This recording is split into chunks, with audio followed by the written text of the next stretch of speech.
Hello friends, welcome back to Garbh Guru. मैं doctor Priyanka Yadav और आज हम बात करेंगे सबसे ज़्यादा पूछे जाने वाले सवाल के बारे में।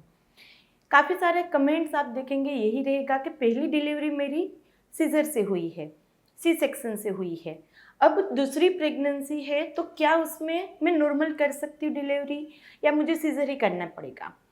देखो, पहले ऐसा था कि बच्चे जो रहते थे यानी कि पहला बच्चा है तो 2 साल में या मैक्सिमम 3 साल में हम दूसरा बच्चा प्लान कर ही लेते थे। ऑलमोस्ट 10 साल पहले तो यही चीज़ें थी कि ऑलमोस्ट 2-3 साल के गैप में हमारी दूसरा बच्चा प्लान होता था, दूसरी डिलीवरी हो जाती थी।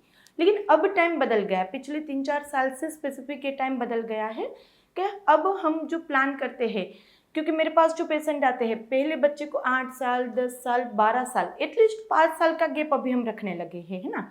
तो यहाँ पे जो नियम क्या होता है कि पहले सी सेक्शन होता है तो वहाँ पे उसका स्कार रहेगा। तो अब हम दूसरी डिलीवरी जब नॉर्मल होगी, नॉर्मल में पेन तो होता ही है लेकिन वहाँ पे डायलेटेशन होगा, कॉन्स्टेंट 10 से 12 घंटे आपको पेन होगा। तो वो पेन के चलते, कॉन्ट्रैक्शन के चलते कभी कभी वो जो पहला स्कार था हमारा, जो पहले हमने वहाँ पे कट किया था, वो रीओपन हो सकता है। तो दूसरी बार जो नॉर्मल डिलीवरी के लिए हम ट्राई करेंगे, अब नॉर्मल डिलीवरी करते करते बीच में वहाँ पे यूट्रस रप्चर हो जाता है तो वहाँ पे इमरजेंसी काफ़ी बड़ी आ जाती है, यानी कि नॉर्मल तो छोड़ो, वहाँ पे इमरजेंसी में सी सेक्शन लेना पड़ता है ना। थोड़ा रिस्क फैक्टर भी बढ़ जाता है, इसलिए फिर ये नियम बनाया गया, क्योंकि सालों से जो होती है प्रैक्टिस कि ऐसे ऐसे केसेस देखने को मिले।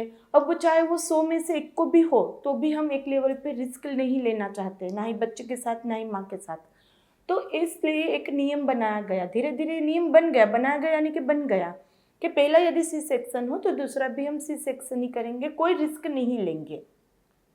लेकिन अब मैंने जैसे बताया कि जो टाइम है वो अभी काफ़ी बढ़ गया है, पहली डिलीवरी के बाद दूसरा जब सोचते बच्चा एटलीस्ट 5-6 साल निकल गया होता है, फिर हम दूसरा सोचते हैं। पहले जो सी सेक्शन थे उसकी टेक्निक और अभी की जो टेक्निक है वो पूरी बदल गई है।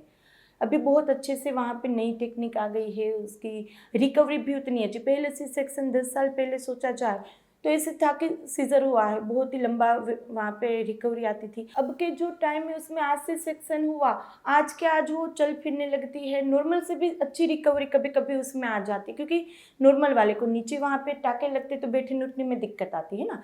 तो अब सब टाइम बदल गया है। तो ये जो कब से मैं समझा रही हूँ वही पॉइंट है कि दूसरा नॉर्मल हो सकता है नहीं, तो उसमें ये नियम है कि यदि आपका टाइम इस तरह से मैंने बताया लंबा, 2 डिलीवरी के बीच में लंबा टाइम है, पहली डिलीवरी में जो सी सेक्शन था उसमें कोई दिक्कत नहीं थी, इजीली वहाँ पे 8-10 दिन में टाके भी रिकवर हो गए थे, बाद में भी कोई कॉम्प्लिकेशंस नहीं आया था। अब दूसरा ये मैटर करता है बच्चे का वजन, यदि बच्चे का वजन 3.5-4 किलो का होगा तो ऐसे ही पहला हो या दूसरा ऐसे ही हमको सीजर करना पड़ता है ना। तो दूसरा बच्चे का वजन अभी 3 किलो के नीचे आ जाता है, और यदि आप एक्सरसाइज वगैरह अच्छा किए हैं, यदि एज ज़्यादा है, जैसे दूसरी प्रेगनेंसी आपकी 35 के ऊपर में है, तो कभी कभी बच्चेदानी के मुख खुलने में दिक्कत आती है, यानी कि एंड तक आते आते बच्चेदानी का मुख नहीं खुलेगा, सीजर करना पड़ेगा। तो यदि आप चाहते हैं कि पहला सीजर है लेकिन दूसरा अब मुझे नॉर्मल चाहिए, तो एक्सरसाइज बहुत अच्छे से करो, डाइट बहुत अच्छे से रखो, अपना वेट मेंटेन करो, यानी कि प्रोटीन रिच डाइट लो। मैंने एक डाइट चार्ट रखा है, आप उसमें देख सकते हैं। और यदि वो डाइट चार्ट फॉलो करते हैं, यानी कि high protein low carb diet लेते हैं, आप बिल्कुल एक्टिव रहते हैं, एक्सरसाइज अपनी पेल्विक ऑर्गन के रिलेटेड ही करते हैं, वो भी एक पूरी डिटेल वीडियो है मेरे चैनल पे कि किस एक्सरसाइज करने से आपका नॉर्मल डिलीवरी का रेट बढ़ जाएगा।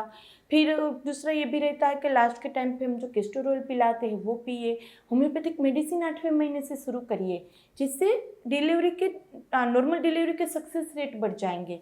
तो यदि ये सब प्रिपेयर करके रखो, नॉर्मल डिलीवरी के लिए ट्राई भी करो, नॉर्मल डिलीवरी हो जाती है। यदि इनकेस कोई ऐसी दिक्कत है जैसे आपको प्लेसेंटा प्रीविया है, या फिर आपको हाइपरटेंशन की दिक्कत है, शुगर आपकी बढ़ी हुई है, अनकंट्रोल्ड आपका शुगर है, ट्विंस प्रेगनेंसी है, या कोई और ऐसा स्पेसिफिक रीज़न है जिसमें पहले से ही तय है कि आपकी डिलीवरी सीजर ही होगी, तो वहाँ पे नॉर्मल के लिए आप एंड में चांस मत लो, लेकिन नॉर्मल की प्रिपरेशन करो। यदि सब सही जाता है, अपने डॉक्टर से भी कंसल्ट करो, उनको भी आप खुद ये बता सकते हैं, हेल्दी डिस्कशन करो उसके साथ कि मैं नॉर्मल के लिए ट्राई करना चाहूँगी। यदि एंड में आते यदि कोई दिक्कत आए तो हम सीजर कर लेंगे, लेकिन एक बार मैं चांस लेना चाहती हूँ कि मैं दूसरा बच्चा नॉर्मल करूँ।